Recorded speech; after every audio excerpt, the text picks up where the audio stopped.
And welcome back to the Deep Rock Sports Extra. And time now for our roundtable discussion. And joining me here again is Terry Brannon, Elton Willard, Don Amon. We are missing James Caulfield tonight. So James, if you pick this up a little bit later, you'll know shortly how much we miss you, I'm sure. So anyway, but hey, Tigers off to a great start this last week. A home opener against arch rival Bristow. Ended up the game 41-0. They had to call the game a little bit early, but I think the Tigers came out. They were pumped up. They were ready. Coach Shoup and the staff really had them prepared for the Pirates. Mike, absolutely. 372 yards total offense Friday night. Had different kids scoring in the Honey Bus. Trey Morris, Houchins all scored. Ian played well, so good night offensively for the Tigers. Oh, absolutely. Guy Parker came back after a 2-year hiatus. Starts out his senior season just awesome. I mean, he ran the ball well. Saw a lot of good things on the offensive side of the ball and defensively as well. I mean, defensive starting off the ball game with 2 straight losses. And, yes. Coach has got to be pleased with that now. Yeah, boy, that surprised me. I didn't have that coming in at all. Prior to the game, I was over on the side, over on the opposite side of the field, waiting for the referees to show up, and I was talking to former Cushing coach and former Bristow head coach Mike Legg, and he asked me what I thought about the game, and I said, well, I've got us 28-27. I said, I think it's going to be pretty close. I said, but I haven't seen anybody play. I don't know what we're going to look like. And boy, was I wrong. We came out of the cannon. Now, Mike wasn't as enthusiastic. He thought we were going to do what we did, and he was right. But one thing I was excited about, Elton brought it up, was, and so did Terry, that, boy, we had a lot of different forms of attack. Last year it was Gage. We gave the ball to Gage. And this year, because we lost Gage to graduation, boy, we had a lot of different things to go to. Ian played really, really well. But as we come to this time, I'm going to pick my MVP for the game.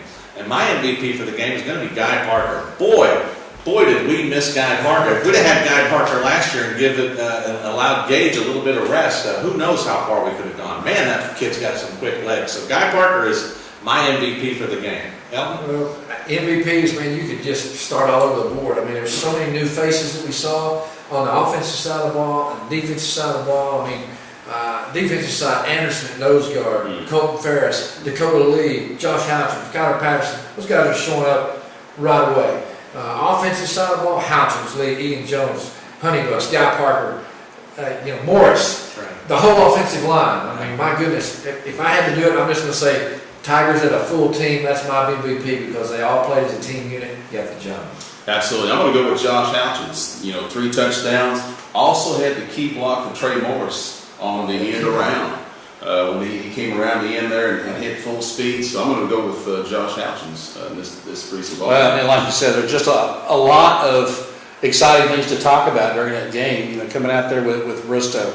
I think one of the most impressive plays that I saw throughout the night, the weather was starting to come in, wind was picking up a little bit. We had a kind of a pretty stiff north wind coming in, and we were going down the field to the north. Ian Jones throws about a 35-yard pass on a rope to England Honeybus. Didn't score on it, but it was a big-time reception, a big-time throw, and I think that kind of gives a testament to Ian Jones and how far he's came, how hard he's worked over the past several months with that, so. Absolutely. He's much bigger this year than he was last year. He put on about 15 full pounds of muscle. You can tell he's just a bigger, stronger kid.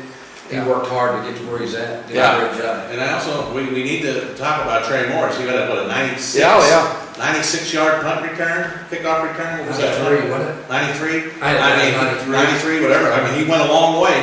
He went a lot further than I would have went. I can tell you that. He had a heck of a game. When Trey hit that corner, baby, a couple of times, he was gone. They weren't going to catch him. I mean, there was separation. It wasn't like. Terry and I talked about that a little earlier. He said, when he made that separation, it didn't look like he's running hard, but he's running away from people. Exactly. So 94-yard kickoff return. 94-yard kickoff return there. So Trey Morris looked like a gazelle. He did. Running across, yes, he did. Running across the path. And typically in the past we haven't had a whole lot of speed to talk about, and so it's very exciting to be able to pick that up and to see those guys coming along. But lots of good positive things to open up the season. with against Bristow, again 41-0, and they called the game in about 4 minutes, I think, I believe, in the fourth quarter, just in time because people kind of got to their cars and got in, and it just came a downpour. So Athletic Director Barry Patterson made a good call. Now they talked about it for 3 minutes out there. Everybody could have been gone,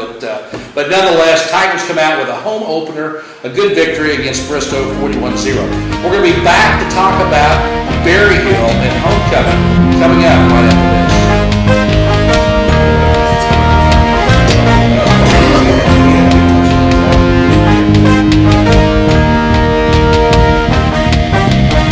Deep Rock Sports Extra, brought to you by Deep Rock, the only locally owned internet company in Cushing.